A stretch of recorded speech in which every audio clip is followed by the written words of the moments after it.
break, everybody. I hope everybody got a good stretch and a nice water refill there. And just a reminder, we are showcasing accessibility today. So highlighting a whole bunch of games and communities that went above and beyond to, be as inclusive as possible for as many people as possible to, enjoy speedrunning or just enjoy playing games as is. Coming up right now, we have Hades All Weapons being run by Arcelina. Arcelina, how are you doing? Good. Awesome. Hi, I'm Arcelina. I'm going to be running Hades. All Weps. Awesome. So, Hades came out recently, and I understand that the community, the speedrunning community, has done a lot of work to make this game more accessible for people, in addition to the developer themselves. Can you talk a little bit about that? Yep. So today I'm going to be showing off the mod pack, which is leaderboard legal. It's its own category on the leaderboard, and offers a lot of quality of life improvements that just make it less grueling to grind for people who might have tighter schedules or less stamina in playing the game. So it's just the mod pack really just helps a lot of people just play the game, actually get to play the game. Not to mention all the things that the devs incorporated to help people play the game in a not speed front fashion. Yeah, I know. So this game added in a god mode, and I know that is a common thing of a no fail mode or an invincibility mode where you're just immune to damage or whatever. But this game, I think, if I remember correctly, did something quite interesting with it, where it wasn't just a straight you don't die. It's a progressive, slowly building power up to kind of help you experience the game as your character grows. Yeah, so basically if you turn on the god mode, every time that you would die, you get a slight increase in damage reduction, and that caps up around some really high amount where you're basically invulnerable. But it kind of helps you figure out where you need to be, if you're dying a lot, and then you get to a point where you don't need it anymore with the god mode. Well, there's basically many tiers of progression, and helps you along to clear the game and actually experience all the story. Yeah, I love that, just putting stuff in, just let people enjoy the game, and more people can enjoy the game. And I think that's just super awesome. Now, Arcelina, you're not alone here. We got a couple wonderful commentators here that are going to be taking the brunt of this from me, because again, I don't know everything about this game, but we got Kenora in the call and Lat Millard as well. Hello, you two. Hey, everybody. Yep, so they're going to make sure everybody watching is well informed of what Arcelina is going to be doing. And, Arcelina, I don't want to hold you any longer, so, whenever you are ready, you can go ahead and begin. Yep, so just right off the bat, all weapons, 6 different weapons. Here we have our little training dummy who keeps on dying, so just right off the bat, this is a little area where you can practice the weapons, get a feel for them, which helps you play all the different weapons in the game. I just have a little practice area. Yeah, that's cool. So I will start with the fists and count down 5, 4, 3, 2, 1, and Again. Good luck and have fun. Thank you. Excellent. So what kind of games kind of... Oh, you go. So here we are. I mean, we're right in it now. So Arcelina is playing the fists, which the fists are actually known as, at this point in the game, probably one of the least consistent weapons, and a lot of that has to do with the speedrun mod pack that we use. So because this game relies really heavily on getting, a very specific build, we want to get a specific combination of boons from the different gods. So here we have the attack from Ares, and Arcelina is going to want to be putting together a couple of more boons in order to get the powerful duo boon, Merciful End, and that is a combination between Ares boons and Athena's boons. And so she's going to be looking for some Athena here in our first biome, which is Tartarus. Speaking of the biomes in the game, do you want to kind of give a quick rundown of what a Hades run looks like, Kenora? Yeah, so A typical Hades run will consist of sort of 4 biomes plus the final boss, technically in sort of a 5th biome. The main 3, the first one you see here is Tartarus. The next one we'll be going to is Asphodel, lots of lava and it's your typical fire level. And then the third is Elysium with its respawning enemies, and we'll get into that later. And then the 4th one will be the Temple of Styx, where it kind of behaves a little bit differently. We'll touch upon that when we get to it. To which then you access the final boss, which is actually set in sort of snowy Greece. Each different biome has largely different enemies. There are some enemies that have kind of variations depending on what biome you're in, but you'll consistently find the same enemies in each biome, as well as different mini bosses. Have we encountered one of them? We did, but the mini boss we saw earlier was twin bombers. The twin bombers. You blinked and you missed it. Yeah. I did blink and I missed it. So yes. One of the things that makes... Sorry? Go ahead.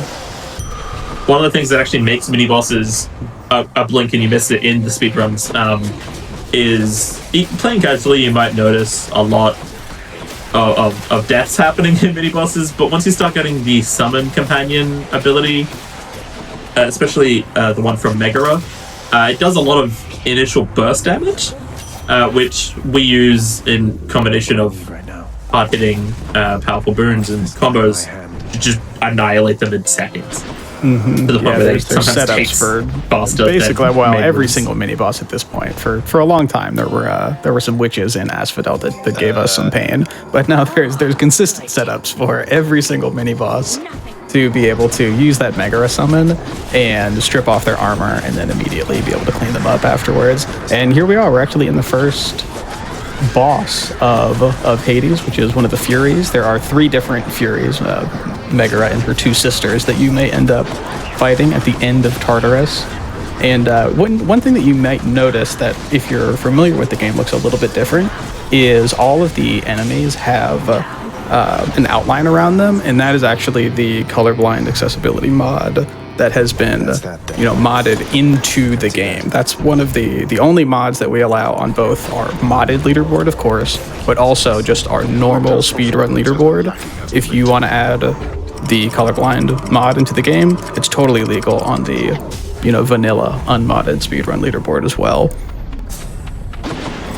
Now we're getting. And here we come into Asphodel, where thankfully we were able to find our first Athena. So we're going to be hoping to look for a special here. This will fill out your god pool, right? Yeah. Or is this 5? Aphrodite, Artemis, Ares. I don't think I got another one.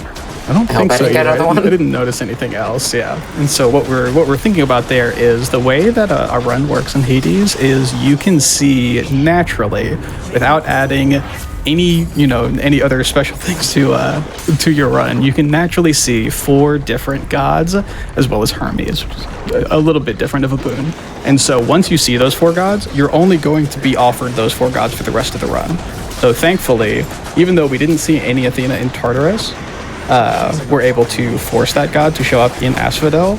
It's the 4th god in our pool, so now any god that we see is going to be either Ares, Aphrodite, Artemis, or Athena. And hopefully we're going to see some more Ares and Athena to finish out this duo boon combination. And sort of what I love about Hades, one of the things I love about Hades is just kind of the sheer customized builds that one can kind of create. Each god sort of has different archetypes and playstyles. They're all in their own right, have their goods and bads. But Athena especially can be quite useful for people maybe struggling with the game, as a lot of her core mechanic is deflect, where a lot of the core boons that we see on the left side that are the main ways that boons change your playstyle, rather than just passive effects, will deflect projectiles, as you kind of see here in this witch's fight. Arthelina's special and dash are both doing deflect, which is a very safe option, as well as once we get that duo boon that Lat mentioned, will suddenly also turn into a very powerful offensive option as well. Yeah, I'm pound for pound. It's probably one of the best builds you can do if you just want to beat the game and not have to worry too much about your health total at all. This is the one. but it is a little bit inconsistent because what you need is you have to meet certain specific boon requirements in order to get offered any of these duos. Which in this case, we need Ares attack and Athena special before we can get offered the duo. However, we don't really need the special attack because once we have Merciful End, if we also have dash from Athena, then you can actually just use dash strikes. You never have to special. So there's a lot of things that go into this build, which is not necessarily the case for some of the builds that you'll see in the future. Some builds are just 2 boons and just leveling up those as much as possible. So the reason that oftentimes you'll see people run fists first, excuse me, that's a lot of F words, fists first, is because you want to get a good run with this inconsistent, and then you go over to the more consistent pieces of the all weapons run afterwards, of course. And Yeah, when here it we comes can to see. go ahead. Go ahead. This looks important. You talked about it. Oh yeah. I was gonna let you know. Yeah, this if you're only familiar with just the normal casual playthrough of the game, that arena might look a little bit different to you, and that's because we actually use some of the heat settings from the Pact of Punishment, which is unlocked as you go through your playthrough. So that is the Extreme Measures 2 version of the Bone Hydra fight. And the reason that we use Extreme Measures 2 is because the arena is actually just a lot smaller than the typical one, and so we're able to move through it and do a lot of area damage on all of the heads. So it turns out making the game a little bit harder actually makes us faster. Who would have thought? It is faster. It is also a lot more dangerous. It is terrifying. Absolutely never feel obligated to turn on any of the heat settings, casual or in a speedrunning sense. The heat settings are purely they help you get some of the meta progression upgrades and items going forward, but no story content in this game is ever locked behind increasing the difficulty, which I love. The heat options provide different ways of playing the game, as well as different ways of interacting with the community. There's a large community that focuses less on speed and more just on how high they can pump up that heat setting. And there's sometimes there are some consistent options, but there's a lot of customizing that you can do to kind of find the heat playstyle that works best for you. And there's never one perfect option, which I really like. Just right now, we saw another one of the features of the mod pack, and how when we got that hammer, which is the Daedalus hammer that affects... Yeah. The hammers which affect how the game, how your weapon plays. The mod pack allows you to pick a specific one of your choice for your first hammer. And this just helps weapons that really rely on a specific hammer to always get that, so we're not constantly reset. Oh, come on. For a hammer for some weapons. Yeah, when it comes to RNG in this run, so I see you every once in a while you get that menu with the gun, you have 3 options, and how much randomness comes into that? Do you always have the same things to choose from so you can go for a consistent build with those options, or do you kind of have to see what you're rolling, see what you get, and go from there? A little bit of column A and a little bit of column B. Typically core boons, the ones that affect your main playstyle, will try to be offered first. Not always the case, as we unfortunately find out sometimes. And you do have the ability to re-roll once you get further enough in the game, or we also have a max save file with everything unlocked available on the speedrun.com page that has all of those upgrades. But yeah, certain things like duo boons and things like that can be a little bit rarer to find, and sometimes it is just a case of getting lucky with those boons. Certain boons have prerequisites. or in Arthelena's case, extremely unlucky. We've had a truly just mind-boggling number of looks at finding Merciful End, and we just haven't found it. You even had the upgraded rarity from that yarn, and instead got offered attack replace instead of Merciful End.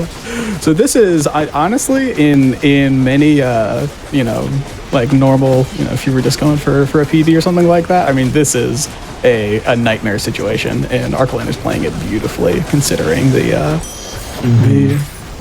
Yeah, there's so much going circumstances. on here, and it's just like, I don't know how Archelin is doing it. So.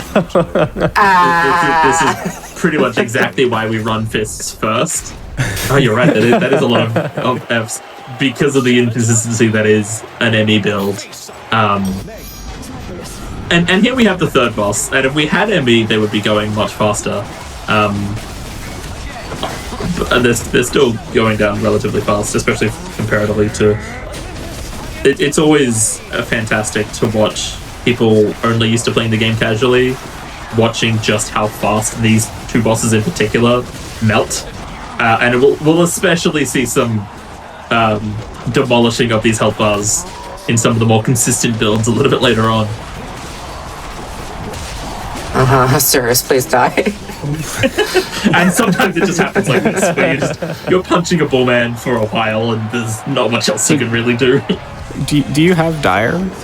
I do, yeah. I have him pending though, Okay. which So is and kind that's of one of the awkward. really like helpful boons in this case. So normally the way that Ares attack works is when you hit an enemy, it puts a proc on top of them, and then it takes a few, like a second or so for that damage to actually hit. You can't add more procs while that one is sitting there.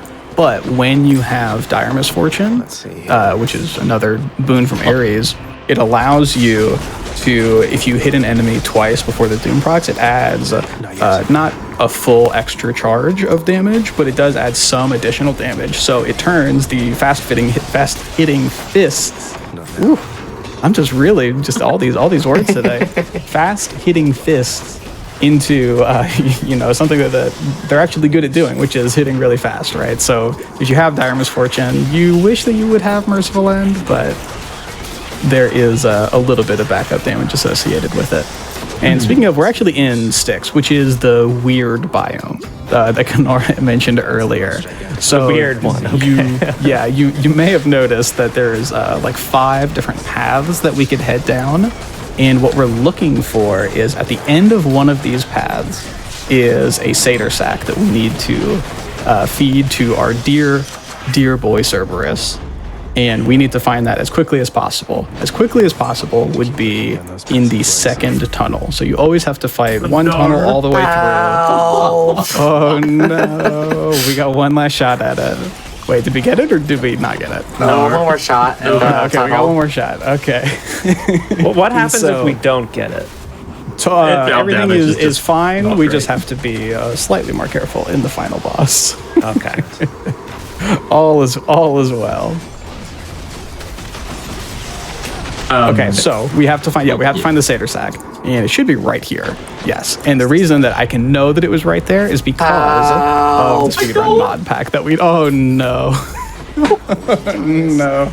Athena, please. We get to We'll do just the run it back. boss the Run it hard back. way.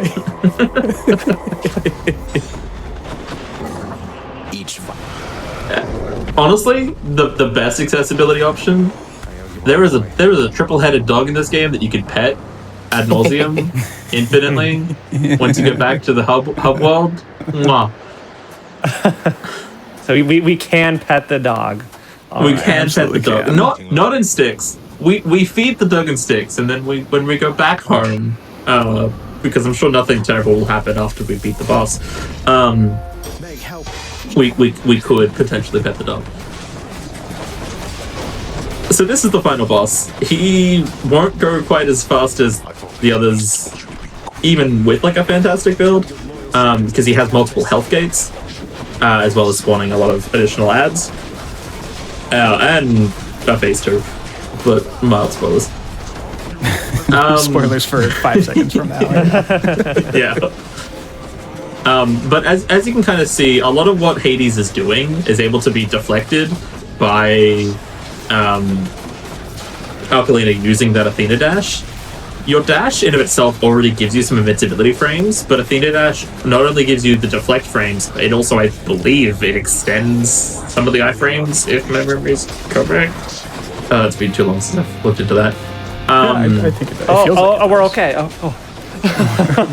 Yeah, and so that is another thing is you actually have multiple deaths that you can die in a run as you continue out through the whole thing. You unlock some meta progression upgrades, and among those are basically three extra lives, right? As it were. Death Defiance is the name that the game gives them. And so we can see here that unless things go horribly wrong in the next few seconds. Fine, I'm saving Greater Call. Oh no! I'm putting words in my mouth. We got another one at the bank. We'll be fine, right? Nice. Yeah. No merciful end. Just a regular old good play. Fantastic. And that's the first weapon complete. So now we're going to see us go back to the house. So something casual players will notice very quickly. Usually there's a cutscene that plays when we enter that door, like a text cutscene. We took that out because it was inconsistent in the mod pack. And there was one option in particular. There was one random option in particular that takes a really, really, really long time. And that's just one of the sort of the quality of life mods that we just kind of make things move along a little bit faster. That's so nice. So we have 6 weapons here. We did the fists first. Oh, that is hard to say. It's a tough one. I know. I told you. So the remaining 5, is there like a preferred order, like that's just beneficial, or is it kind of up to player choice on how they want to tackle it? All of it's player choice. Typically, people will put the more inconsistent ones first, just because if you are to reset, you don't want to reset an hour and 30 minutes in. Did you have something to say about that? I mean, the things being inconsistent also can be very player specific too. Like there are lots and lots of people that have different levels of comfortability with all the different weapons, because one of the really nice things about the way that this game is tuned and the fact that it was in early access, in a well-considered early access for so long, is that all of the weapons feel extremely well considered, and you can play well with all of them. It really goes a long way to just show the level of player preference and the skill expression available is quite nice. There are certainly weapons that if you interact with the community, you'll certainly get some flack if you choose to decide to choose certain weapons. But ultimately, at the end of the day, a lot of them are very viable in their own right. Just maybe to less speedy amounts. And there's again the twin bombers fight. Again, blink and you miss it. Yeah, okay, I saw it this time because I was ready. I was ready this time. Something kind of actually talking about the different aspects of each weapon reminds me. You'll see in the top right that there are 2 different timers. The top one is the in-game IGT timer, which is completely built into the game. It's a setting to turn on in the settings. Surprise. And the bottom one is actually an RTA timer that we modded into the game, which just kind of helps with knowing where you're at, as well as small things like verifying. But you'll notice that in most cases, the IGT timer will actually pause when you're performing quite a lot of actions. In things like making rune choices, certain story rooms are just completely paused while you have a chance to engage with the world's characters and learn a bit more lore and do certain side quests for them. And the main default way that we even have our categories set in is based on the IGT for the single weapon runs. So IGT runs are very kind of loose and a little bit can take your more. What am I trying to say?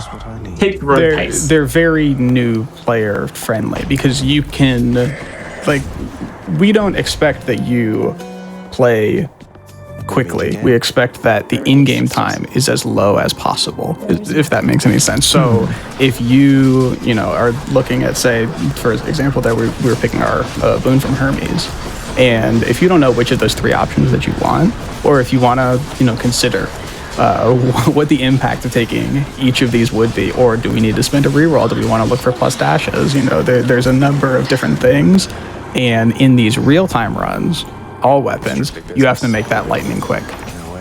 In-game time, you can hang out, you can think about it, and we encourage that even because it makes for a much better experience because you just get to decide, okay, what is the best odds choice? Or even, do I just need a breather? Was I clicking too many buttons, and do I just need to slow down for a second? Yeah, I think this is like a super good point that, just the speedrunning community, like keeping things open and like encouraging people to, play this way or use this method of timing just to make it more enjoyable. Like more people will be interested. So you don't have to be a lightning quick leader. Like maybe, English is your second language. You can't read it super fast. And, that's taken care of. You can take your time and go through and do it. It's like, that's wonderful. And I'm happy to hear that. That also reminds me of another point. I believe more were added like somewhat recently, but there were a lot of language options kind of built innately into the game. I believe that there were some of fan translations sprouting about for the ones like some that have missed, but the game has a very large variety of different language options for both audio and text. So even if like English isn't your first language, there's probably more than likely a language covered by the game as well. There's something else that I lost it. What do you have from Hermes? I'm slightly confused how these Hermes choices have been. Quick going. recovery and +1 dash. Okay. So +1 dash is definitely good enough. And so what we're looking for here, just in terms of actually the gameplay, just for a moment, is so this is the sword. The way that the sword works is we want to do, and really, I mean, this is all weapons, but the sword in particular focuses very heavily on dash striking, which is a dash input and an attack input at the same time. It makes you lunge forward and do an attack. And because of that focus on dash strikes, having as many dashes as possible before we have to go back to the cooldown can be very advantageous.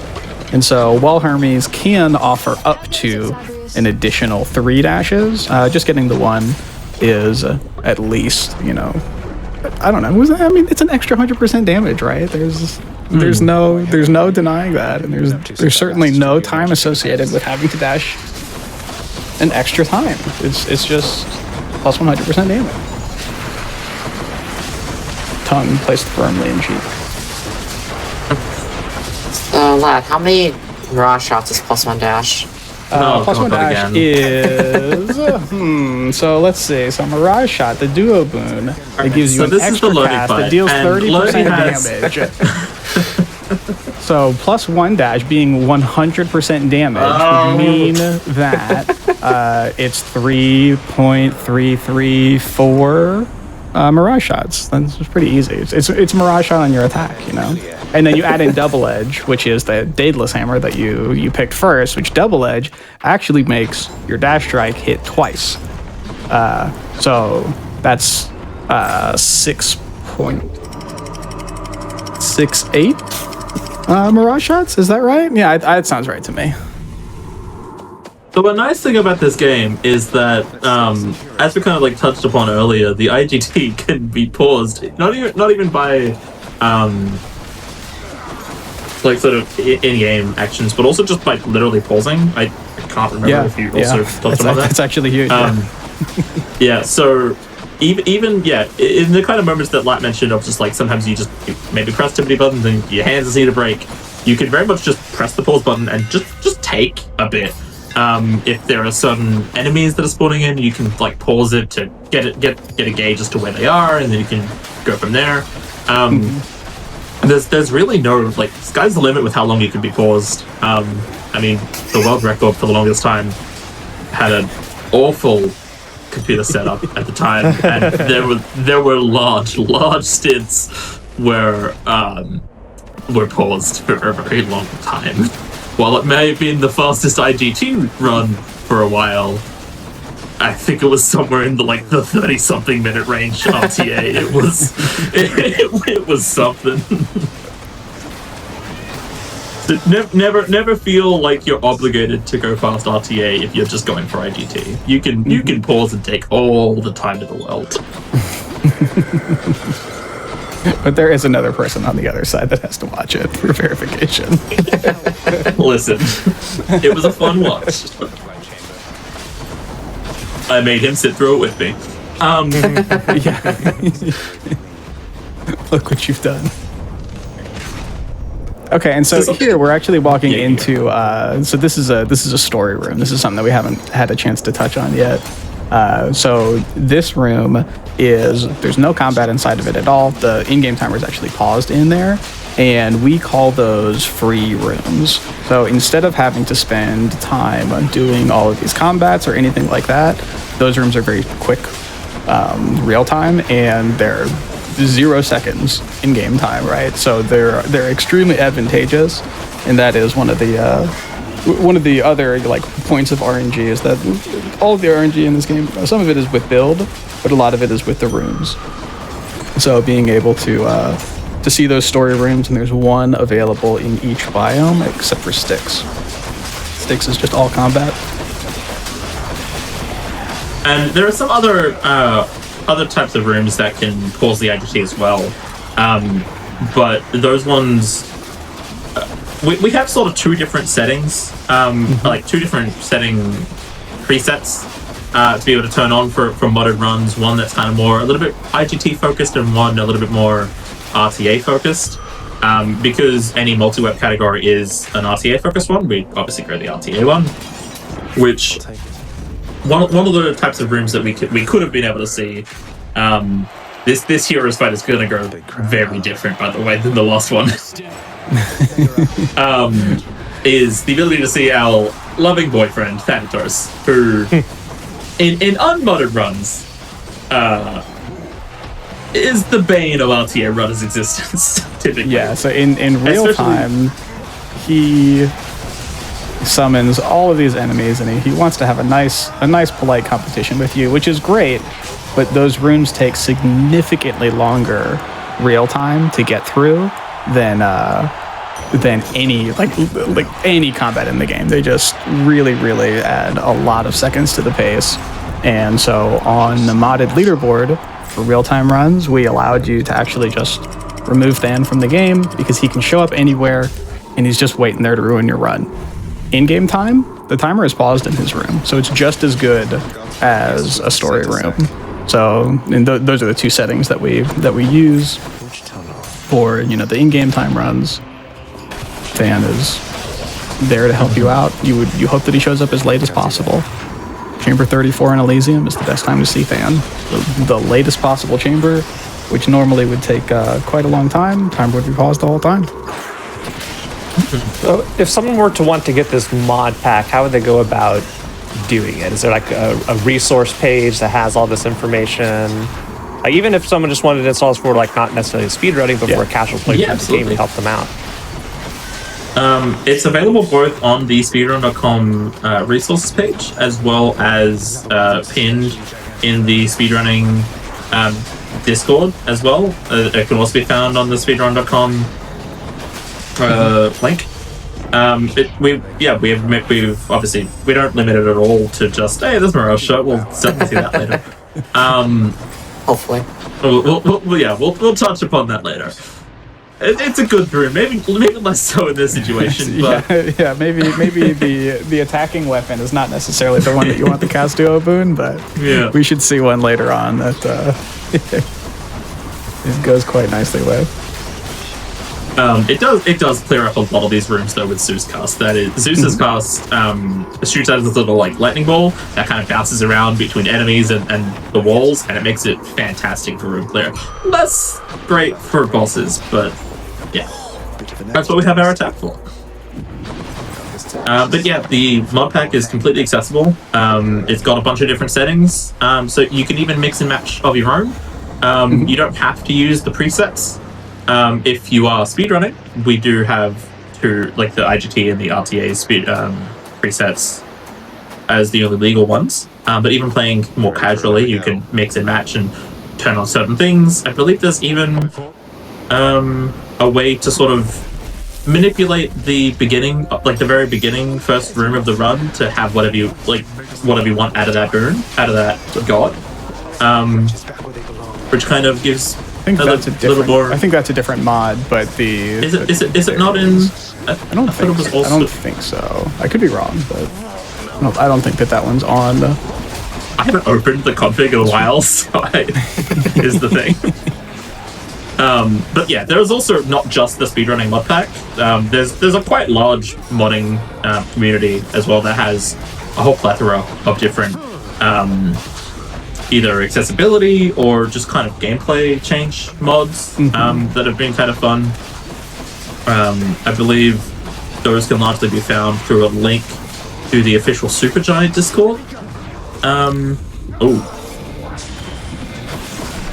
So here we see in the Hades fight, he has these like little pots that their attack can stun you, which can leave you quite vulnerable to Hades attacks, and they hurt, especially when he instead uses his casts to make you take double damage. But here we have the sword being wrapped up. Wow!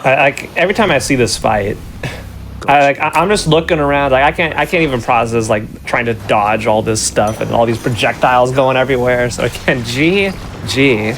Oh, I don't dodge. I just damage race them. Yeah. And sometimes that gets me killed. There are certain players that'll pick up every single health option they have, and there are certain players that'll just go Oonga Boonga and hit the boss and hope that they kill it before it kills them. Right, so we're through with the fist, where that was the sword that we just saw, right? So what do we have coming up next? Yeah, looks like we're gonna do the spear Achilles next. aspect of Achilles, which I run third because it's not my most consistent, but there are players, one in particular, where Achilles is their anchor. Yeah, I like that. Like you're doing like a relay. You got your anchor race at the end. Yeah, I love that. Yeah, we have in the past. We've done a lot of relays and like racing and that type of thing. I would say is probably the most fun that you can have in Hades. Going for personal best and all of that stuff. Like that's super fun, but anytime that we get any of our racing events, like hyper delivery is probably the most current one. Those are super fun. We used to do do actual relays where you would have 6v6, able to each person has one weapon and go through. That is a logistical nightmare, but it is super fun if you can figure out how to stream it all. And they weren't even all that. Oftentimes, more than not, they weren't even taken super seriously as well. Like you would find, it was super fun. Players like of matching weapons on opposite teams, like conspiring to think of a new meme or a unique way of playing the game just to have some fun and watch everyone's reactions to it. And even the not so while there are hyper delivery and the relay races that certainly existed, and I believe hyper delivery is actually coming back. Question mark. There's constantly I saw some posts. There's constantly races being run in the speedrunning Discord. I think at least 2 or 3 times a week. I notice sometimes. Lap races.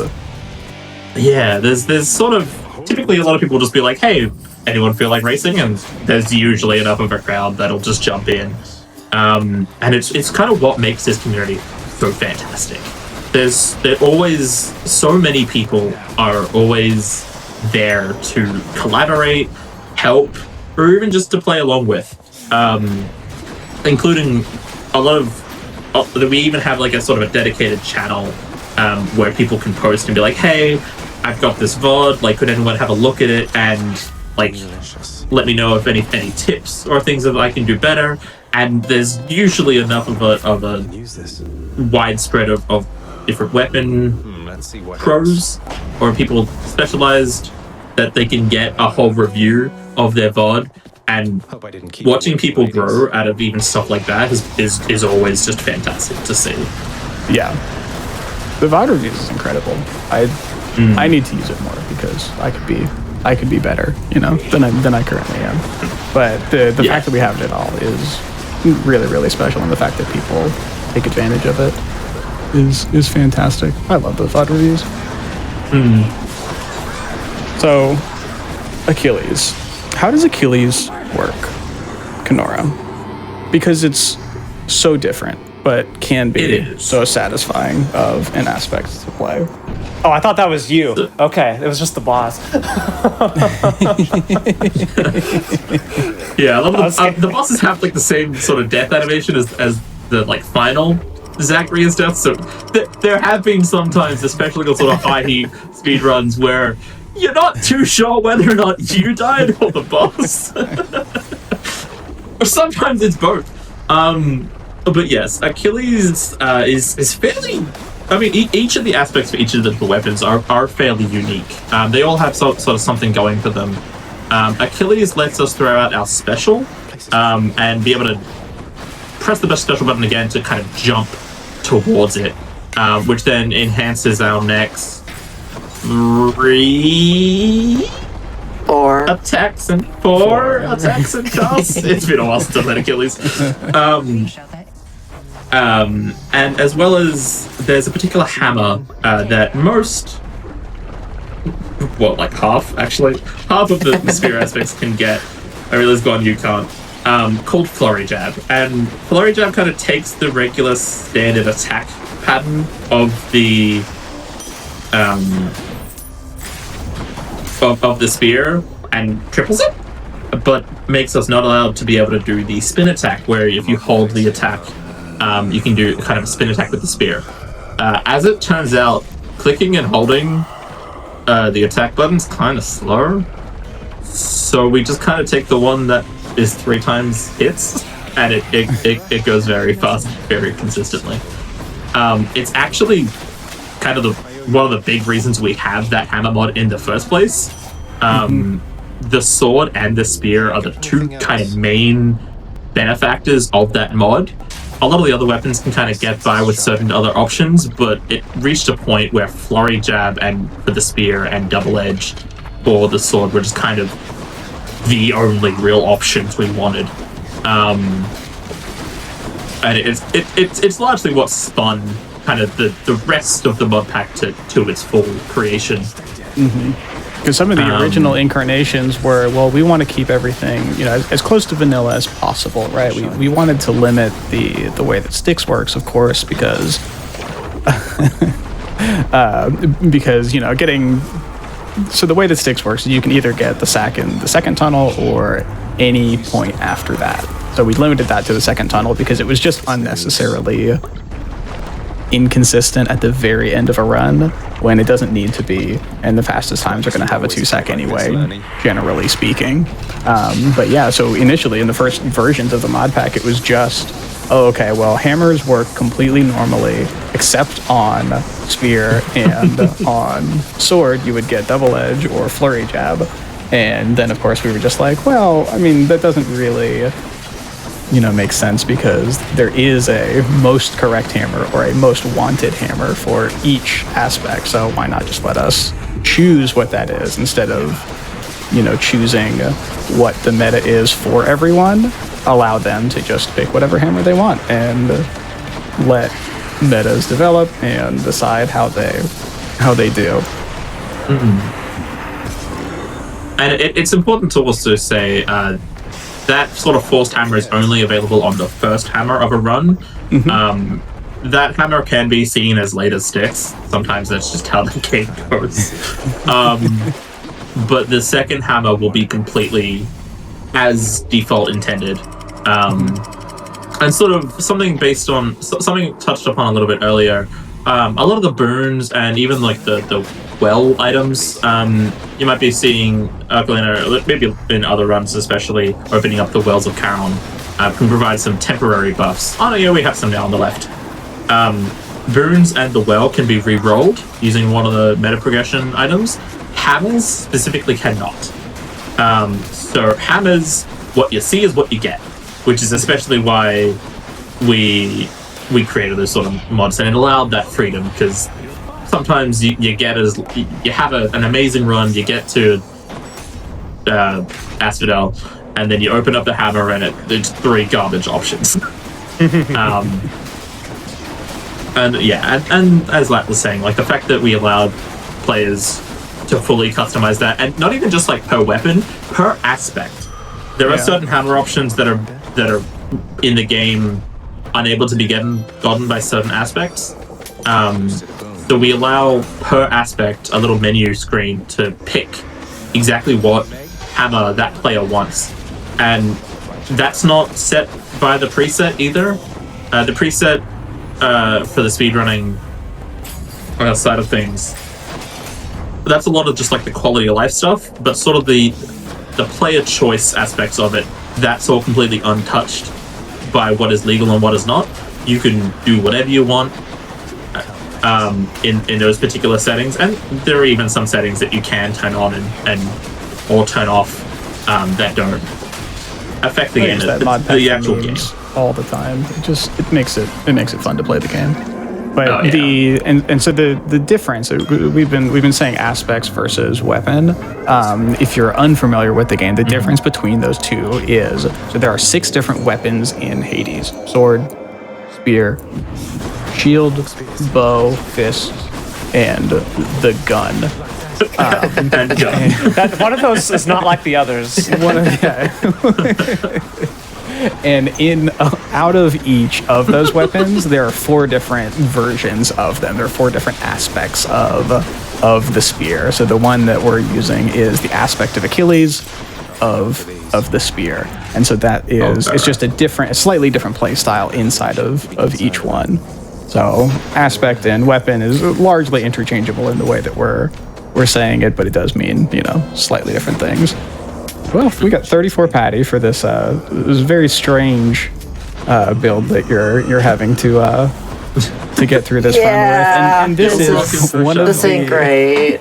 This is one of the things that I personally really like about racing and marathons by that extension is in a normal speed run, we would have reset a long time ago. You know what I mean? Like this would just not be a run that you would generally speaking keep. Yeah, it's probably the fist run where just Athena like, please, didn't want to give us anything, and it's like, you know what, I'm done. Let's just start over because Hades is gonna take forever. Exactly. Yeah. And so you get to see a lot more of player skill expression, but like skill expression in both how they play the game, but also how they choose to deal with a bad situation, which is, you're seeing all of these boons, and having alternate build paths in your mind is like, you normally don't need to do that. You're just like, you're trying to get the perfect build if you're just playing by yourself and you're not so concerned about, how do I make the best out of a bad situation? And here we're seeing Archelena absolutely make the best out of a tough situation here. Usually we would want to see an attack boon by this point. Yeah, the keepsake I have right now is my attack boon. I probably want to talk about the shackle. Shackle and sticks on Achilles is... And so what that keepsake does is that the shackle, which is and so the keepsake is, you'll see very briefly, because usually she knows exactly what she's looking for. But in between each biome, we go into a cabinet and change a item in there. That's a keepsake. You can use that usually to force a specific god to show up in the next biome, or in this case, there are some other meta keepsakes like the shackle, which what the shackle says is if you don't have a boon on your attack, special, or your cast, instead of doing base damage, it deals plus 100% damage. And so in this case, that is exactly what Archelina had to do, was say, okay, well, it's literally better than nothing. So let's take shackle. I was about to say 100% damage sounds good, but yeah, I guess if you had nothing else. Because ideally we were looking for Artemis's attack, which I believe is like around, depending on rarity, like probably what, like a close to, I mean, there it is, yeah. There you like go, 22%. Is that better? 20% for common. I don't know if this is better. I don't even think you take it here because you still can't get. No. 20% for common, and well, the damage percent might be lower. It does allow us to have that chance of critting, and especially with Achilles, it has a 15% chance to deal critical damage per hit. And so if we kind of rewind back to what I said earlier about Flurry Jab, Flurry Jab makes our dash attacks attack 3 times per dash attack. So when you're constantly hitting that much and you're critting for that much, and then there are other boons that can scale with your crit, make, if you crit on one enemy, it makes another enemy easier to crit, and you can kind of bounce back and forth. There's a lot of sort of synergies that can come from having core boons, but then sometimes you just don't get them as early as you want, and you just take Shackle, and it's fine. It's fine. Crits in this game are actually they're 3 times damage is how much a crit deals. Mm-hmm. So it is impactful, but 15% is like relatively low compared to say on the sword that we were playing earlier, Nemesis. It just has a base 45% crit chance after you use a special, and so that makes crits a lot more viable. Mm-hmm. But 50% is nice, and it opens up some extra build paths, like, you know, there's some duo boons that you could certainly get with the cast and all of that. But in this case, we're just making do here. And taking the time. Looking great. Yep. Something also to sort of touch up on, it'll become a little bit more apparent in the next few weapons, because 2 out of the 3 are innately ranged. One of them, the third, we kind of turn ranged. The game can be played both via keyboard and mouse and controller, completely viable on either spectrum. One does have, obviously, controller has omnidirectional movement, and whereas kind of KBM has that sort of more accurate aiming, but it doesn't get a lot of the aim assist that controller does. So there are plenty of fantastic players on sort of both sides of the control scheme. So there's never really one way to play, as well as you can also rebind the controls completely. Yeah. I think the one thing you can't change is the interact button. No, you can. You can? Okay. Yeah, mine's bound differently, and I get teased that my control scheme is quite different than the default. So every time you take out Hades, is Hades like actually being killed, or is he like getting hurt? He's like, I'm gonna go take a nap. I think it's a Pokemon situation. Yeah, I think there's some fainting involved here.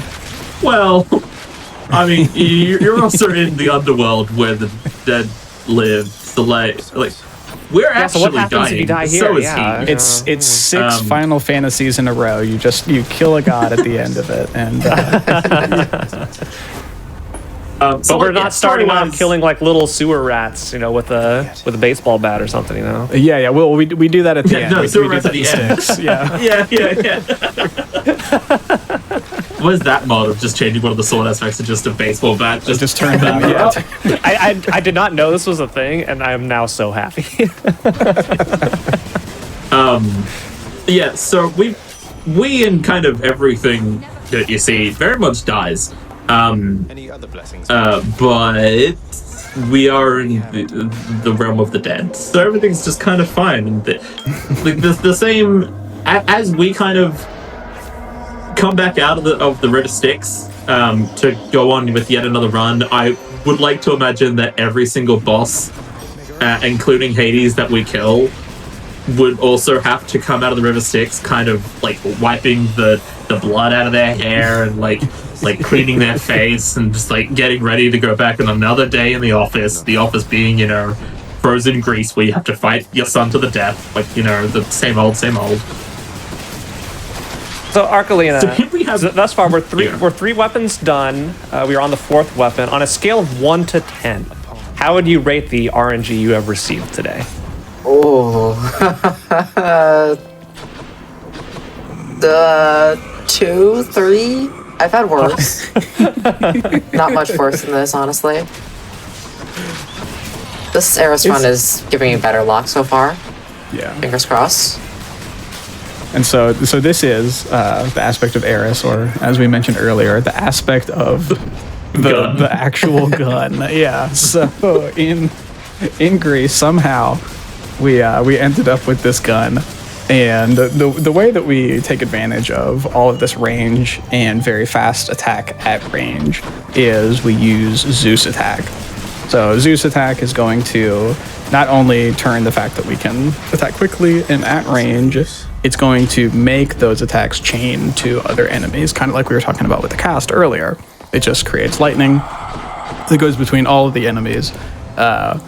Elena also picked up a secondary Zeus boon called Jolted, or Static Discharge, which applies an effect called Jolted that the enemy then, when they have this Jolted stack on them, will take damage for the next time that they attack.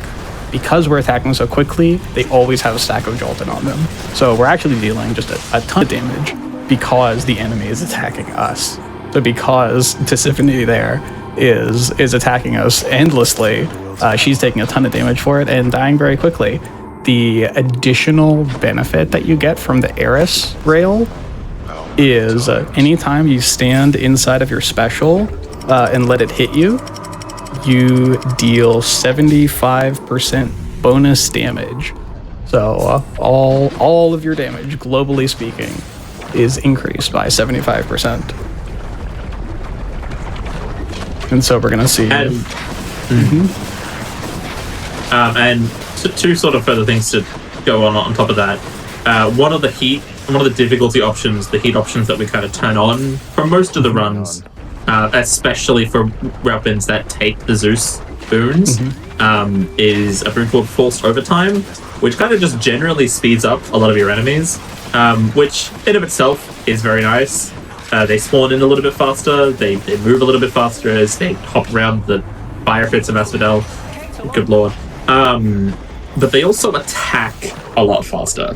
So when they're attacking 20 and 40% faster, they're proccing Jolted 20 or 40%, depending on the level you have it on, faster. Leading themselves to their own demise.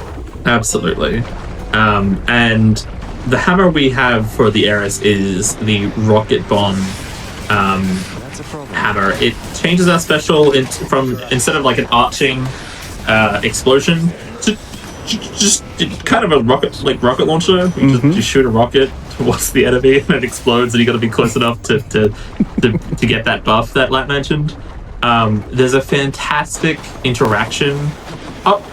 We've come to find out that a lot of the different hammer interactions weren't super well thought out, and we absolutely abuse that maliciously. There's a different hammer that we hopefully see later on called Cluster Bomb. And Cluster Bomb innately makes you shoot out 5 of those arching explosion shots, but they do 30% reduced damage. Now, Rocket Bomb changes the base damage of your special to 80. It does that after the 30% damage reduction from Cluster Bomb. So yeah, so it just then makes some each of layering those is slightly out of order for the way that you might expect. And it certainly works in the speedrunner's favor. in our favor. I don't know And we why that can see works. that. I just assume that they just didn't interact with each other. I think it's just it an order of overrides operations. and it doesn't even matter which one you pick up first. It literally it sets the base damage after the reduction, and it's really funny that it does it that way. And so each of them just do the So- 80 base damage instead. And, yeah. Here we can see, I know that, oftentimes our Bone Hydra fight has looked pretty quick. It may have looked especially quick to you there. That's because we actually have a real build. For the first time in all of the weapons, this is classic Eris. This is how you want this to look. You want Zeus attack. You want Jolted from Zeus. You want Artemis on special. And you want Poseidon on dash. And finally, we have all of these things. We actually even got some chaos. And you may have missed some of these rooms, but sometimes there's a circle on the floor where instead of going through a normal room exit, we'll actually hop down into the basement of hell, and Hades will be there, and they will offer us a risk reward. Not Hades, sorry, Chaos will be there, and they'll offer us a risk reward. Really they'll offer you something like what Elena got in this case, which was some extra special damage, I think. Yeah. And for the next usually 3 to 4 chambers, you have to deal with something negative, like taking increased damage, or you can't pick up your cast for 15 seconds, which is a true nightmare if you're playing a cast weapon. Don't ever do that.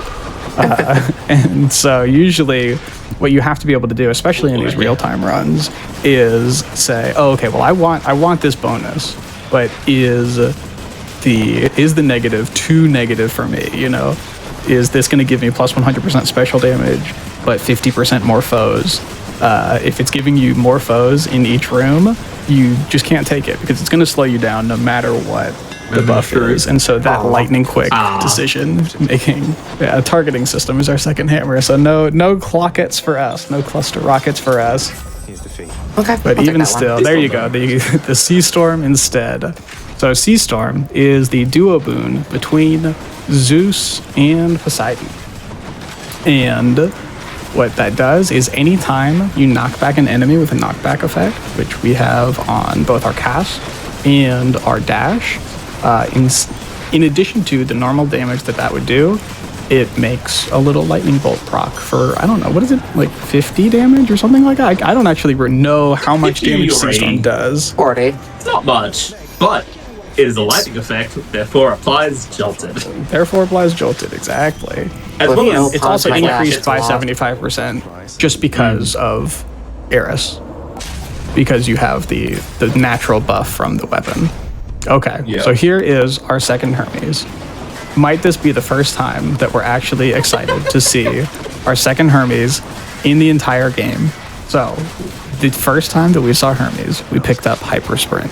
What Hyper Sprint does is it increases your movement speed by 100% for 0.5 seconds after you dash. I know that sounds like not that much, but when we pair it with... when we pair it with what we were looking for there is Rush Delivery. So what Rush Delivery does is it is a boon from Hermes that says you get X amount of damage increase based on your movement speed. So if you were to get Epic Rush Delivery, which would be the purple version of the boon, you would get plus 100% of your move speed as damage. And so added with Hyper Sprint, that's just a flat damage plus 100% boost. Instead, we just get the extra movement speed, which is great in a speed run. Being faster is always good. And half a second really, it lasts a lot longer than you think. Yeah, you'd be surprised. You have that buff up most of the time just because of how much dashing. Most of the time, the only movement that you're doing is dashing. You're holding a direction, and so you might take a few steps that way. But generally speaking, all of the movement that you see is from dashes. I noticed the Minotaur seems to be taking a lot more damage this time. Yeah. This fight looks slightly different than it used to. That's It's like, what? This is what the power of an actual build. I was like, wow.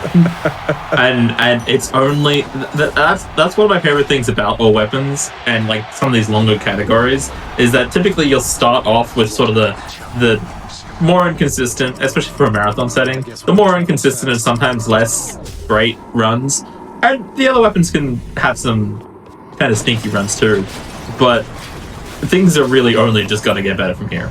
Like Eris and the next two weapons are such boss killers. If you thought things were fast before, Yeah, sure, I'll do it. hell yeah. So what we see here in Styx is in the bottom right hand corner, which you've seen us stop down there a couple of times, is Charon sets up one final shop for you. And in Styx, you can find the anvil of Daedalus, not just the hammer of Daedalus. And with that anvil, it will randomly remove one of your hammers and give you 2 other random hammers. So this is one final opportunity for us to potentially have a targeting system removed. And who knows what added. But of course, risk reward, it's a 50-50. Oh no, no. Oh no. No. And son, Well, so the rocket that we had is gone. And instead, it's been replaced with a very, very large hitbox rocket that you may notice it's flashing red. Red giant flashing explosions usually don't mean a good thing. And in this case, it makes you take some damage if you stand in it. Now, remember kind of back what we said about Eris and how you need to stand in the explosion radius to get the damage buff? Oh no. Now, you can either take the damage or you can... dash striking removes a lot of your iframes, but if you dash without without attacking, you can invincibility frame through the damage and still get the buff. But more often than not, you'll see Arcolina just kind of take the damage anyway and just keep going. But it's really funny. The damage is relatively low compared to most things. You take 5 damage from the hazard bomb. The main issue with taking the damage from the hazard bomb is the slight hit stun that you get, unless you get crit, of course. Yeah. It is a fantastic showcase of. More often than not, we do not take the end, but when you do, it's hilarious. Oh. But you can see the hazard bomb does a ton of damage. What it does is it deals plus 300% damage. So when you consider that the special itself is getting buffed by plus 300%, I'm laughing because we've now gotten crit at least 3 times by our own rocket. So you have plus 300% damage from hazard bomb. You have plus what is a common special? Probably like 30-ish, Like 40-ish%. Yeah. Plus 30 something from a chaos. Plus 75% from the Eris buff in general. That's like plus 500% damage, and it can crit. So it's worth a lot of damage. You can see clearly Hades did not last very long. So while it might not have been ideal, really good stuff. Really good stuff. Are we gonna see one time. dog pet? Yeah. That dog. Yeah. That dog. Pet that dog. What a good boy. What a good boy. I love him. Should check the So guard. What do you play next? Do you play Hera or do you play? I play Hera. You play Hera because of mirror, right? Yeah. Yeah. So there are slight the tiniest optimizations that we do are changing our mirror of night. So there is exactly one weapon that most people will change the mirror of night settings, and that's because No way. there's only really one thing that people change on the mirror of night when speedrunning, and that's whether you're running God's Pride or God's Legacy. So God's Pride is typical for most weapons, and what God's Pride does is it gives you an increased chance of seeing epic boons. But sounds clearly good. only slightly increased. With our luck today, There's a maybe a cast. little bit more. There's a cast right there. And so that's normally what you want, is you want the increased rarity on the boons. You don't necessarily need duo boons for most for most of the aspects that you play. However, on Beowulf, which we'll play last, you really, really, really, really, really want Mirage Shot, which is a duo boon. And so we will switch to God's Legacy for that one, and we'll explain a bit more why when we actually get to it. And so Hera and the later Beowulf, each weapon has sort of an aspect that's focused around casting your cast stones a little bit more. A cast. Hera and Beowulf, yeah. Hera and Beowulf especially sort of have this quality where you inject yourself with the cast stones instead of throwing them out, and then when you attack, it lets out those casts.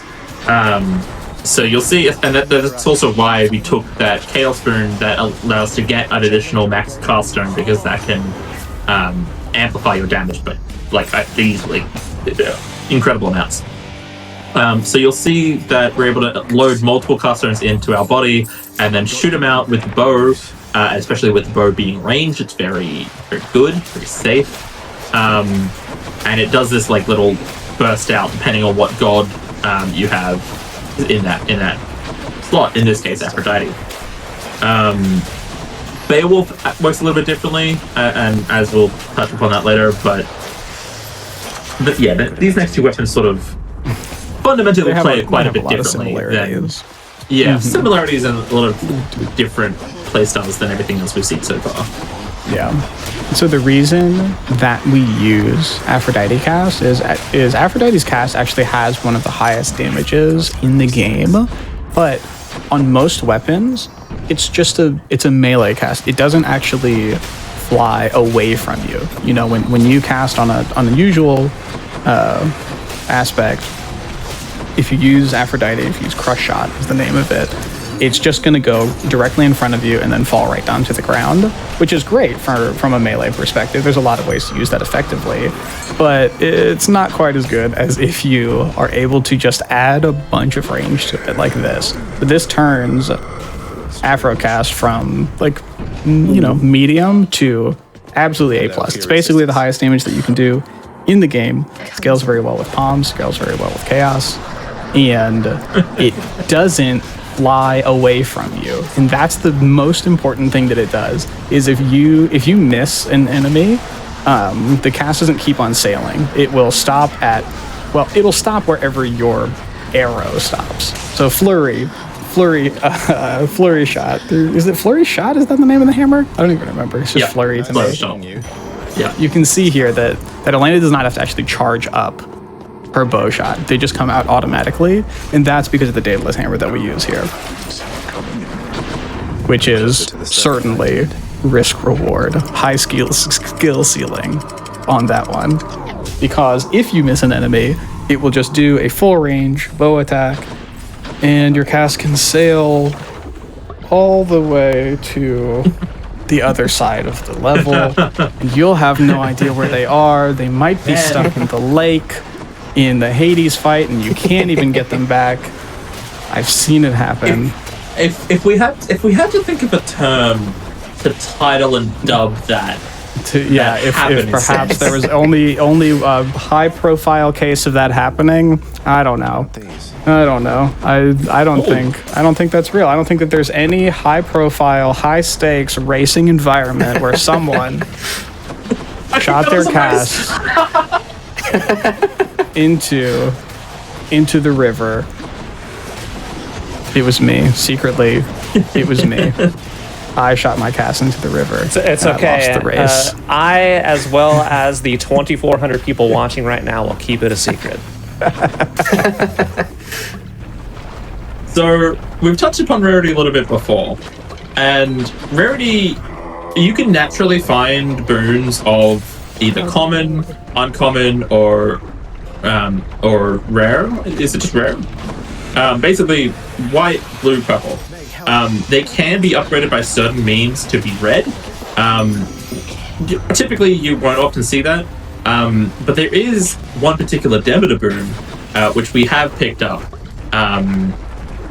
that every 4 chambers we progress, it increments the rarity of that boon that it randomly selects. I believe that hit our cast, right? No, it's the call. Was the call? Unfortunate, but I'll take it. In the name of Hades. But it's one of the things that chat absolutely loses it for. As well. And it's also something that the fans of the game love a good rare crop. That is for sure. So here, this is a great build. Honestly, outside of the fact that the cast is common, which is completely mitigatable, this is a fantastic build. So there's really only 2 boons that you want when you play Hera de Bow, and those boons are Crush Shot, which is your cast, and Snowburst from Demeter. What Snowburst does is every single time that you cast, you get this AoE of snowburst damage around you. And so whenever Elena loads a cast into the bow, it does that big burst damage. And then you can, of course, follow that up immediately with another burst of damage from all of your casts. The chunks out of the HP bar every time. Yeah, this one certainly looks a little bit different than the ones before, which is one of the things that these cast weapons can do that other weapons just can't do. There's no way to hit something with 4 casts at the same time, except for on these 2 weapons. The casts just come out too slowly, and there's usually a very long throwing animation associated with them.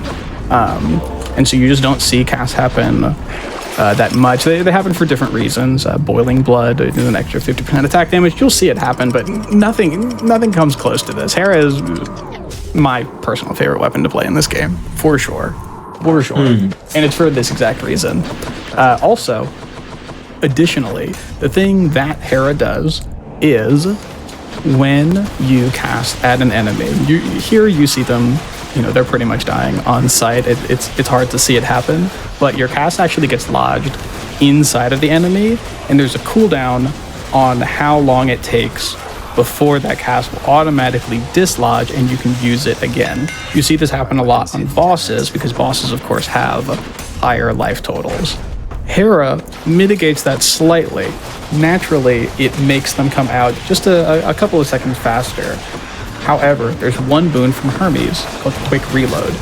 And what Quick Reload does is it further reduces that cooldown on when your casts become available to you again. And so even at common, having Quick Reload on Hera means that your casts are never actually stuck in your bosses. You'll cast at them, and before you know it, they've already popped out, and you can have them ready for the next volley. And sort of, as well, kind of going through Elysium, every biome sort of has a set amount of flaws that you can kind of see that you'll see throughout your adventures. I believe Tartarus goes up to 12, at least Asphodel goes up to 22 combats that should clarify, and Elysium goes to 34. You'll see that sometimes Archelina will bypass, say, a shop. Shops are typically very good, but sometimes, especially with the mod pack, we can see some other more dubbed free rooms, like the fountain you saw, or we have like a visual for it in the mod pack. You only ever see one shop, so typically they're pretty good, but there are sometimes just better choices to get, especially if you had everything you need. Things like Chaos actually increment that floor, that chamber count, regardless of how many total there are meant to be. So we saw back in Tartarus, there was a chamber 12 Chaos that Archelina could have taken, but then it would have incremented you to go to 13 before ending the biome. And it's small things like that even sort of in IGT runs, players can have a little bit more of a think about whether or not that risk reward of, say, an extra Chaos boon can be worth it. Going a little bit extra. Yeah, do you extend the biome by an extra chamber? Yeah, exactly. And those are I enjoy that the game has that in there. And that's just one of those things that's kind of a complete coincidence how that interacts with the speedrun. But yeah, there's a lot of more interesting choices like that where it's like, oh, okay, well, this will probably take about, 2-3 seconds of in-game time. Is that going to be worth it? Is the thing going to slow me down? Am I going to get minus dash speed in order to get plus 78% cast damage? Right? I really enjoyed I think of a lot of times. I think of this game as almost like a Slay the Spire or like any card game. You have to do all these actions, but inside of it is hidden this deck builder where you have to get the perfect build. And wow. and there goes Heroes, right? Wow. It's so much fun. And that's the combination of having Snowburst and this really is. I mean, this is like 4 boons doing this.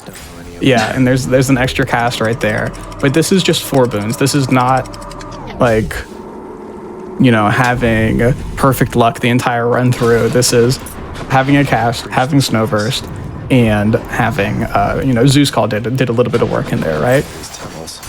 But that is where a lot of these well items come in handy, right? Because what do we have? We have 6 casts, which is twice as many as you're supposed to. Do we have any braids or anything like that? No. We have a lot of them, but they don't do that much damage. Yeah, no braids, unfortunately. Braids are a fantastic item, especially if you can use Charon's Keepsake, which extends the temporary timer that the well items have on them. Braids increase your cast damage by 50% per, and they stack. And that's, I believe, after every other multiplier that the game gives you. So when you're already kind of doing ridiculous damage and you pick up a braid, it gets ridiculous, and the fact that they can stack. Cast weapons in particular really prioritize wells. In IGT runs, wells can be more utilized on a lot of larger variety of weapons, as they do pull for timer. So oftentimes it's just good to check them because you can get things like a Chaos Gate out of them for a little bit of money. But sort of in RTA times, it's really only the cast weapons you kind of look at them for. And especially with the no other weapon except for the cast weapons has a well item that just says you deal plus 50% damage. Yeah, it's not a typical thing, and that's due to casts being pushed because, and I remember this from my casual playthrough, is that it's very easy to misunderstand how casts can be powerful and how they're supposed to be used. And so pushing them that hard was kind of Supergiant's way of saying, hey, you should use these. It's a whole other way that you can interact with this game. And it's pretty fun if you want to, just to get people to give it a shot.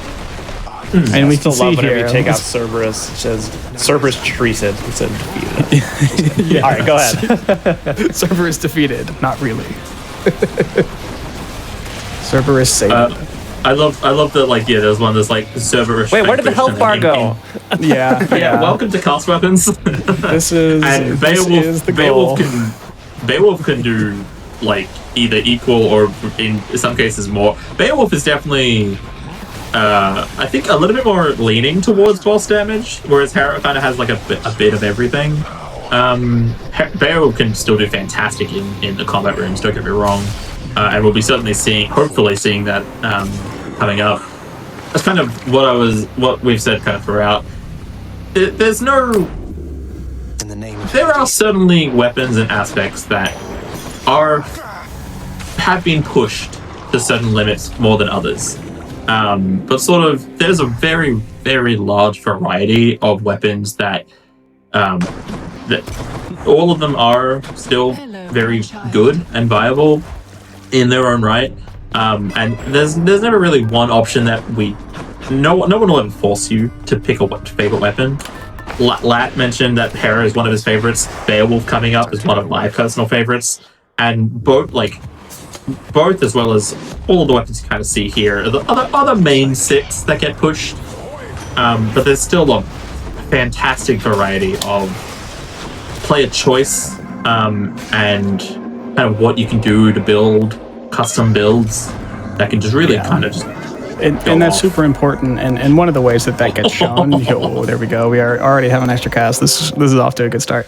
But one of the ways that gets shown before we get too deep into all the things that Beowulf can do is we look at the leaderboards. Of course, like there can only be one top time, but the way that we look at the leaderboards inside of the community is that like each aspect is its own thing. Like the fastest Hera run is an important thing, even if it's not the fastest overall run, which it actually is currently. I think Hera is actually the fastest overall run, but like the fastest Gilgamesh run is, like an important thing that we organize each aspect on its own, and you can sort the leaderboard that way. All right, so this is exactly what we are looking for here. So yeah, play any aspect. It's very fun to be good at whatever, because we celebrate each aspect for its individual abilities. However, on Beowulf, so what we've done here is we've gotten the two most important boons on Beowulf that allow us to get the third boon, which hopefully we'll see. So we have Bloodshot, which is the Poseidon cast boon. We've now picked up Artemis, and we've gotten it on attack, which is it's a good place for Artemis. But the main reason that Artemis exists is because now we're eligible to receive Mirage Shot, which Mirage Shot, you've seen us talk about it earlier on other weapons. It's fine, it's great on Beowulf. Just like with Cluster Bomb, there's a layering that happens. So normally Mirage Shot makes that second cast that you do, right? It gives you an extra cast, but it makes that second cast deal 30% of its traditional damage. Is it 50? It doesn't. Whatever. It doesn't matter because on Mirage Shot that doesn't happen. So your second, it doubles your cast damage, and that doubling is multiplicative, which it is very difficult to get multiplicative damage in this game. It is one of the only ways. So once we get Mirage Shot, our damage becomes double. Yeah, I think those first two weapons, we found where their RNG went. Yeah, exactly. Yeah, it went right here. Let's not get out of ourselves. Beowulf casts already do a little bit more damage because they're kind of intended to be sort of a melee. Like, it turns a lot of your casts into these sort of pulses around you as you do the shield charge. But we see a hammer, which the hammer that we like to choose on Beowulf is Charge Shot, which effectively turns our shield into just a really thick, with like at least 6 C's. Do we see? I knew it. I knew it. Yes. No, I messed up earlier. I messed up. That's a case of different duo boons activating multiple. Different core boons activating multiple duo boons at once. How duo boons work is by base they have I believe 10% chance to show up as one of the 3 options, and then once it's decided, also that's a boss under Beowulf. Imagine if that was double damage.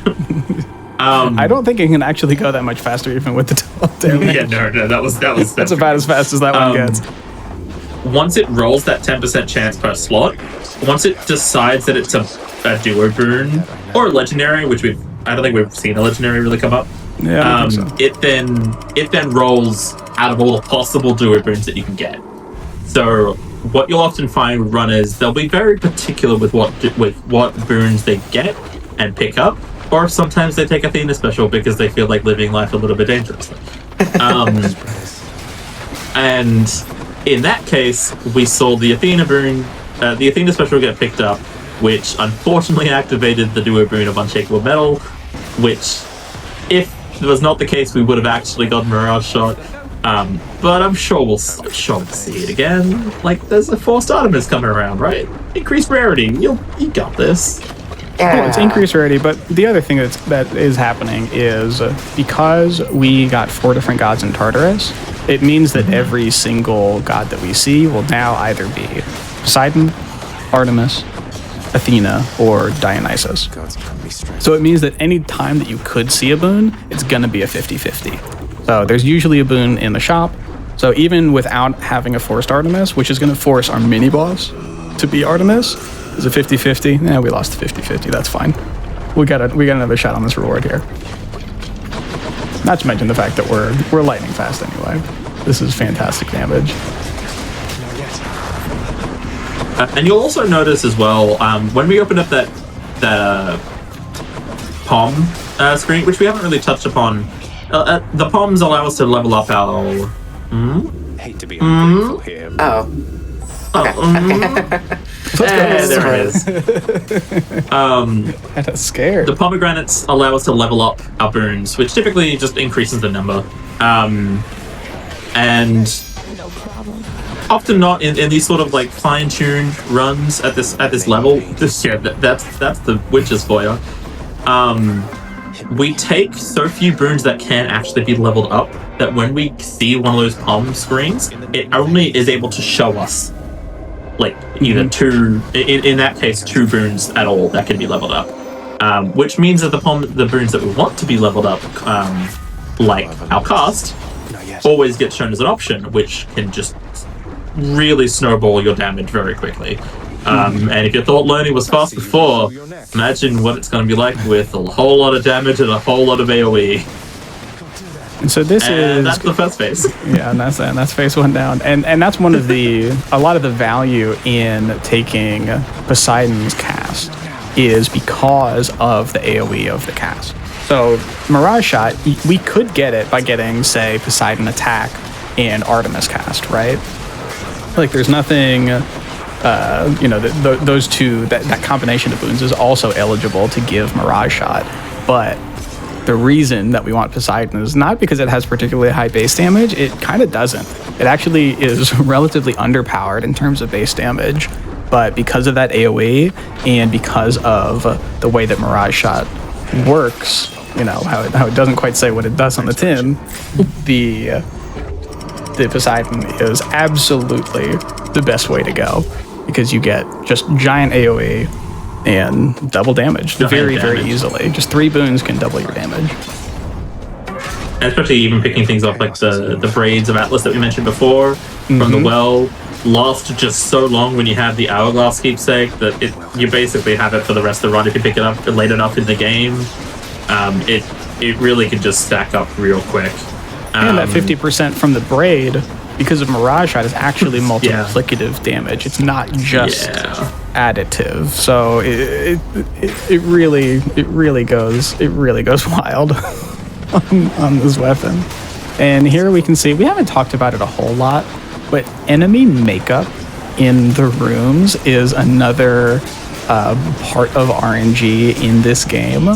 So each combat encounter, there's actually basically a difficulty rating associated with each room. So the further you are, the deeper you are into a biome, that challenge rating increases, and each enemy type has a point value associated with it. So it will spawn in enemies until it reaches the challenge rating cap for the room.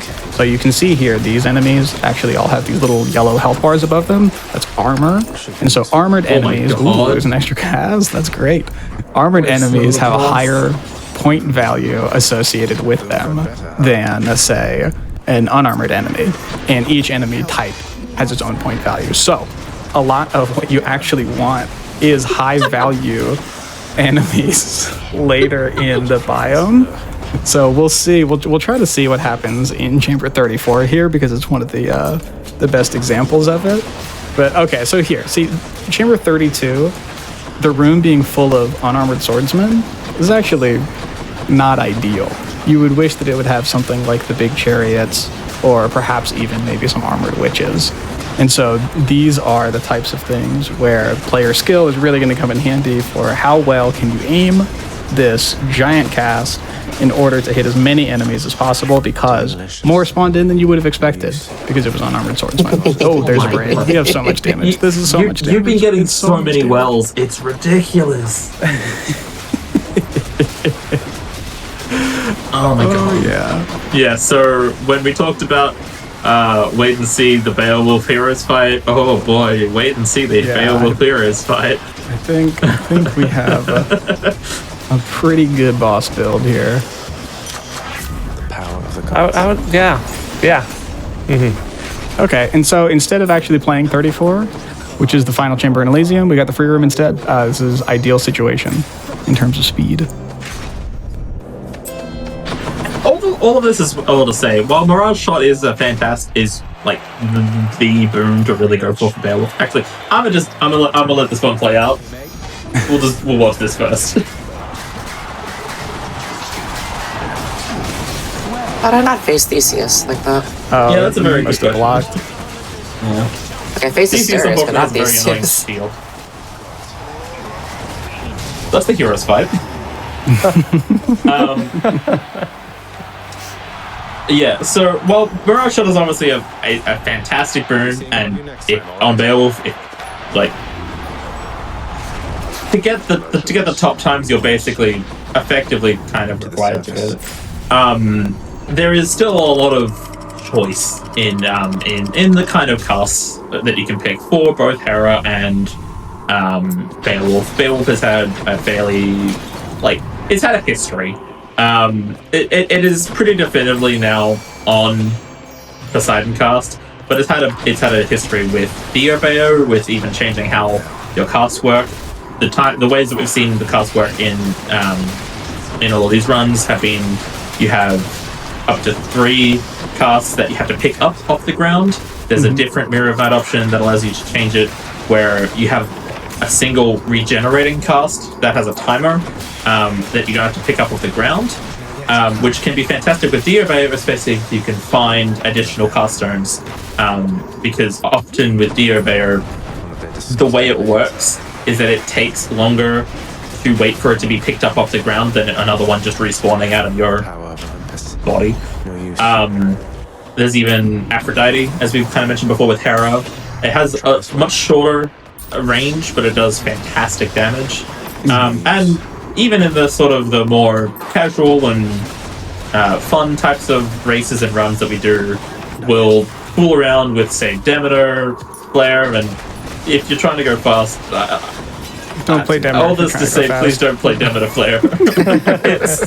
There are so many intrinsic things wrong with it. There are a lot of correct choices. That one's not one of them, I promise you. You're just gonna have a bad time. Okay. And so that sticks, and the AoE on Flood Flare there just really makes quick work of sticks. And now we're on to the final boss. This time for sure. Hades is going to stay This down. time for sure. And he's totally not going to just be back at his throne when we go back and maybe pet the dog another time? Maybe. You know, I would be honored, and I think Chad would love it too, if you would, do one more pet of the dog. Yeah, so this is the Hades final battle. Oh, we're in oh, okay, all right. We're through the first health, and that's the second health gate. So this one should be insta-phase. Yeah, there That's you the go. third health gate. Just one volley per health bar. So his health gates are a little bit bigger in the second one, but yeah. There have definitely been Beowulf runs out there that even on these larger health gates, they just time. Sorry. They just chunk his health bar away in like sometimes not even like all of the casts. It'll be like 2 or 3 out of the 5 that face him. By my father's name. Wow, GG, Arc Leader, that was incredible. And yes, I think we have one more thing. At least one more thing. Oh yeah, showing off the Latin of the cast. So now they're stuck out there. So don't do that yourself. Don't be like me. They will come back to you eventually, just after it's like 10 to 15 seconds by default without the burn. It's not great. Well, and while we go pet that dog, I mean, one of the things that we do during races. No. Okay, quick, reset. New run, reset. Oh, we Get can the show dog. off. Actually, show off the quick Yeah. reset. We can show off Actually, a very nice feature of the mod pack. Because normally, if you're doing an unseated run, in order to verify that, the RNG is unseated and all that, you have to show a death. But the mod pack lets you do this. But not yet. Death on command. So normally we would have to run, find an enemy, wait for them to go through all 3 of our health bars to actually show that death, and instead Oh, thank God. we can immediately go. Pet that dog. Oh, the scratchy. Oh, in the name of accessibility. We've been talking a lot about Hades all the time, and then I'm gonna plug the mod pack one more time if you want to go get this, either for just playing the game casually or getting into speedrunning. The community seems very wonderful and inclusive as it can be, and I want to talk, just give a little bit of time for our wonderful commentators who have been just like so wonderful all run long. Kenora and Lat Miller. Kenora, what? Talk about yourself a little. I want to give you a little bit of time to talk about yourself. Oh, well, thank you. I do not stream nearly as much as I should. But I like to speedrun kind of a whole plethora of things. At the moment, I'll probably try to stream it. Streaming my sort of derust of Metroid Dread 80%. I'll be in a marathon for that in actually mid-July. So that'll be fun and exciting. Otherwise, maybe stay tuned and I'll find a new game to put my teeth into. Yeah, Lat Millard. My name's Lat Millard. I'm, on all the places. I usually stream usually a lot of Hades speedruns 3 days a week, usually Monday, Tuesday, Wednesdays during like US daytime.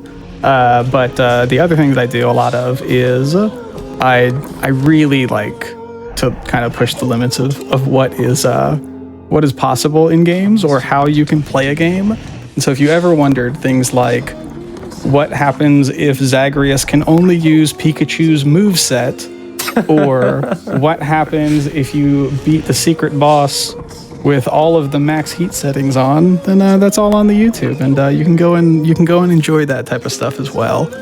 And that's on the Lat Millard YouTube channel. Of course, Arcalina, just a wonderful all weapons run here, and I think Cerberus is probably the happiest Cerberus has ever felt with how many pets he's getting right now. But I want to give you a chance to talk about yourself as well. Yeah, so I pretty much mainly stream Hades. It was my first speed game, and I'm still going at it like almost 1,500 hours later. There's so many different categories in Hades that give players a chance to there's 3 weapons, there's all weapons, there are 1 weapon only categories where you play all the aspects of each weapon, also called OWOs. There's our 7-hour all aspects run, so there's there's something for everybody. Is that half specs run? And I played like the large majority of them, so yeah, I haven't really delved into other speed games that much, but Hey, that's completely fair, because it seems like there's just so much to unpack in Hades here. I know, just watching those, I could probably spend hundreds of hours just on 1 weapon to even get even remotely close to what you've done here, even with the bad RNG. So, this is what hundreds and hundreds of hours of practice looks like.